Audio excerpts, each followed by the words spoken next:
একটু কথা বলি। হ্যাঁ, উনি একটু পরে এসে কাউকে নিজেই সামনে কথা না ভাইয়া একটু দাঁড়ান। আমাদের তো পারমিশন আছে, আমাদের এই যে নির্বাচন কমিশন কার্ডের মধ্যেও আমাদের লেখা আছে। তাহলে সহযোগিতা করছি আপনাদের। অবশ্যই আমরাও কিন্তু কষ্ট করতেছি ভাইয়া, অবশ্যই আমরাও কষ্ট করতেছি, আমরা মানে কষ্ট করতেছি। আমার কথা হচ্ছে আপনার তালা মারার তো কোনো কারণ নেই। কারণ তো নেই, তালা কেন মারতে হবে? কোথাও তো ভাইয়া আমরা তালা মারলেই তো সৃষ্টি করে। না না, আমরা কিন্তু অন্য কেন্দ্র থেকে আসছি, আমি কিন্তু নিজে লাইভ দিয়ে আসছি অন্যকে। ফুটেজ নিয়ে চলে যাবো। আমরা ফুটেজ নিব, আমরা ভিতর থেকে যখন গণনা হচ্ছে আমাদের সেই ছবিটা লাগবে, আমরা সেখান থেকে তারা নিজেদের মতো লাইভ দিব, আমরা তারপরে কাউকে ডিস্টার্ব করব। আচ্ছা আমি ছবিটা নিব, ছবিটা নিতে আমাকে করতে দেন, সেটা তো আমাকে দেওয়া হচ্ছে।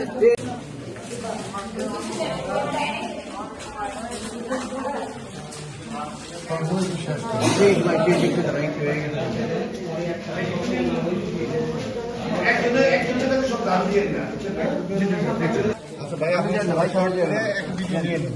সামনে যান।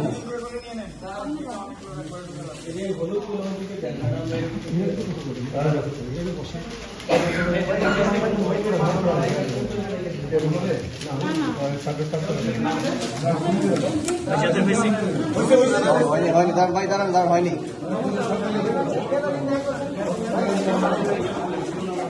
বলা আছে লাইভ করা যাবে। তাহলে তো আমরা তো করে আসলাম, প্লাস অন্য বুথেও কিন্তু অন্যান্য চ্যানেলও করে আসলাম। আমাদের নির্দেশনা আছে নির্বাচন কমিশন থেকে যে ভোট গণনা করতে লাইভ করা যাবে।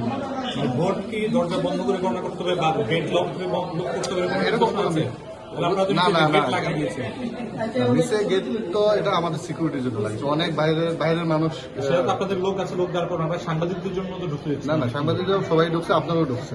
আমরা তো অনেক পরে, আপনি 2 মিনিট পরে ঢুকছে। এটাই 2 মিনিট পরে অপেক্ষা করেই আমরা 2 মিনিট, সেটা 2 মিনিট। কিন্তু প্রথম পর্যায়ে কেন এটা লক ছিল? আমরা ভোট চলাকালীন সময় যখন দেখাইছি তখন তো লাইভ করেছি, গণনার সময় লাইভ করে কি করবো? এটা আমাদের নির্দেশনা আছে, এটা আমি জানি না। এটা আপনারা যেখান থেকে নির্দেশনা আসছে তাদের সাথে কথা বলবেন। তাহলে পরে অন্য কেন্দ্রে কেন পাচ্ছে? আমার না, সেটা আপনার আমাকে বলা হয়েছে। ইভেন ওখানকার প্রেসিডিং অফিসার তিনিও কিন্তু কথা বলেছে, বাইটও পেয়েছে। না এটা তো আমি লাইভে নিচ্ছি না, তিনি তো লাইভেই কথা বলেছেন। ভোট গণনা দেখানো হয়েছে এবং কথা বলা হয়েছে। আমাদের ইলেকশন কমিশন থেকে বলছে যে ভোট গণনার সময় লাইভ করা যাবে না।